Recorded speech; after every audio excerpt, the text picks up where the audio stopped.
హరే కృష్ణ. భగవద్గీతలోని ప్రతి శ్లోకం మనకు ఒక గొప్ప జీవన పాఠం. ఈ రోజు మొదటి అధ్యాయం 14వ శ్లోకాన్ని తెలుసుకుందాం. ఇది కురుక్షేత్ర యుద్ధంలో ఓ శక్తివంతమైన క్షణాన్ని వివరిస్తుంది. తతః శ్వేతైర్హయైర్యుక్తే మహతి స్యందనే స్థితౌ మాధవః పాండవశ్చైవ దివ్యౌ శంఖౌ ప్రదద్మతుః.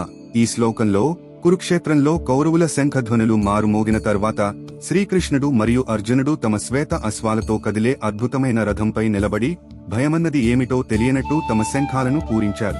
ఇక్కడ సంజయుడు శ్రీకృష్ణుడిని మాధవ అని సంబోధించాడు. మాధవ అంటే లక్ష్మీదేవికి భర్త అని అర్థం. ఇది పాండవుల పక్షంలో ఐశ్వర్యం, విజయం ఉన్నాయని సూచిస్తుంది. అర్జునుడి రథం కూడా ప్రత్యేకం. ఇది అగ్నిదేవునిచే ప్రసాదించినదిగా చెబుతారు. శంఖధ్వనితో అర్జునుడు తన ధైర్యాన్ని ప్రకటించాడు. మన జీవితంలో కూడా ఎదురు దెబ్బలు, ప్రతికూల పరిస్థితులు వస్తుంటాయి. కానీ భగవంతుడిపై విశ్వాసం, ధైర్యం ఉంటే వాటిని ఎదుర్కొనే శక్తి మనకు లభిస్తుంది.